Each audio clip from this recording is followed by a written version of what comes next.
So I'm gonna show you on this property how I was able to make over $100,000 on one house. It's off of one simple strategy. My friend said it best. He said, buy and hoard, not buy and hold, but buy and hoard. Collect as many rental properties as possible and keep them for as long as possible, just like you can watch and like. So make sure you smash that like button. So I'm at the second rental property I ever bought in my career, and I bought this back in November of 2015. So I bought this property for $22,000 back at the time. And when I bought it, we had to do a little bit of renovation. We spent about $10,000 on rehab to get the property up to par. And then for the last 5.5 years, it's been rented out for 5.5 years straight, all into the property for $32,000. P.S. I know you might be sitting there and say, well, it's easy, you know, to own rental properties when you have money. It's not how I started. I didn't have money to buy rental properties. I didn't, but guess what I did? I went out and I flipped houses and I wholesale houses and I collected a lot of cash. So I was able to actually buy this property cash when I bought it, you know, 5.5 years ago for $22,000. So get that excuse out of your head. Oh, well, I need money to do business. Cool. Go out and make money flipping and wholesaling, and then take that money and start buying rental properties with it. So 5.5 years later, I'm deciding to sell the property to capitalize on the current market. And I'm gonna tell you all the numbers, the breakdowns, and how I was able to make over $100,000 on this one house. So make sure you stay tuned for that. But first, I wanted to walk you through the property and show you that when we're deciding to sell it now, we do have to do a little bit more renovations to get it up to par. So I'm gonna walk you through the property and show you what that's all about. So first things first, as you can see behind me, we're in the process of cleaning this property out. When the tenants moved out, there was a lot of stuff left behind, so we're getting everything cleaned out. On the outside, we're painting the siding, but it's the same siding that we used, you know, when we bought the property. So we're painting the siding. The windows are already good. The roof is already good. The front door is already good. It's not that much that needs done to this property to get it retail ready. So we say rent ready, to renovate it to rental standards, and then retail ready, renovate it to retail, to a buyer can come in and buy this property. So inside here, really, it's very, very just cosmetic. So we're painting all the walls, painting the ceilings, painting the trim, so giving everything a nice paint coat. On the floors here, we're gonna sand and refinish these hardwood floors. So keeping that, again, not that expensive. It's like $2.50 a square foot, not bad at all. Now if we come into this bathroom here, so this was something that we renovated to rental grade. So it had a white surround here. It had a teeny tiny sink right here. So to get full retail value for this property, we have to come in here and we have to do a tile surround. So we're gonna do tile around in the shower. We're gonna put a decent sized vanity in here that actually has doors so people can put things in. So, you know, obviously new vanity light, new mirror, stuff like that. But you gotta renovate it to the standard that your buyers will want the property. So this is definitely one thing that we're updating to actually get into the right condition to be able to sell at retail value. And then it has 2 bedrooms down here as well. Same thing, very simple. We're just sanding and refinishing the floors and painting the walls and the trim. So very, very simple on everything, basically except the bathroom. And then up here on the 3rd floor, we have another bedroom up here. So up here, again, we're just painting and everything. We're gonna replace all the carpet up here. If you look at this window, something small, we got a cracked window.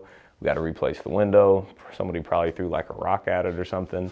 Again, not the end of the world. That costs like, you know, $100 to fix or something like that. So up here is a very light cosmetic, easy rehab as well.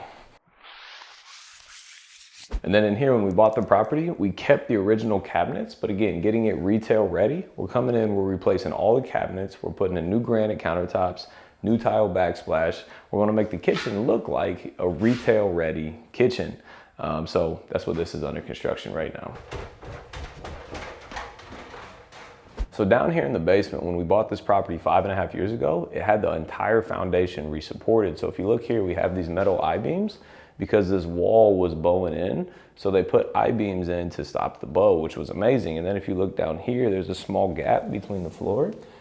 Basically what they did is they put a French drain system in. So when water comes into the basement of a house, it usually just comes into the house, but this was made now to go to a sump pump to then pump the water out of the basement. But the issue is, you see all this water down here? This means that this system is not working. Something's wrong with the system. Let me show you what's wrong. Again, you just gotta see things and be like, man, how did that happen? So if we come over here and we look at this sump pump, so how it's built is all the water is supposed to run to this sump pump, and there's still water standing inside of the sump pump, which means that the sump pump is not pumping the water out of the house. So the sump pump is broken. So we got to replace the sump pump to then fix the water issues down here. So the water goes, the reason it's flooding is because the water's trying to go here, but it's already full. So it floods into the basement. If this just pumped out, it wouldn't flood the basement. So we got to get that fixed ASAP. So this final renovation is going to cost us like $20,000 to $25,000. So we'll be all into this property for $57,000, including the purchase, including the first rehab, and including the second rehab. And for the last 5 years, we've been renting this out for $900 a month, and my monthly expenses was $550 a month. So I've been making $350 a month in monthly positive cash flow. And like I said, we decided to sell this property. So we're gonna end up listing this property for $170,000 on the market. We're all in for 57, list for 170. That's how we're gonna end up making 100 grand on this one house. And the cool thing is when I bought this property, it only appraised for $85,000. So it went from 85 to 170 in 5 years. That's the power of owning rental properties. And I know you're already saying, well, I don't have money to buy the rental properties. Like, you didn't either. Hustle, find a hustle to make money to then start buying rental properties. One decision, one purchase can get you here. One house, you can make 100 grand on it. Again, I have a lot of these. Just start buying rental properties to start owning long-term, to start making money. But you gotta start first with hustling and making money. I remember my first check, that was over $100,000. Now it's becoming like normal to make 100 grand. You know, it's definitely not normal. It feels amazing every time. But it's like, all right, cool, you know, let's keep doing this. Let's keep cashing $100,000 checks. And I'm telling you, you can do the same exact thing. This isn't rocket science. It's a tried and proven system. It works. Like, I've done it hundreds of times.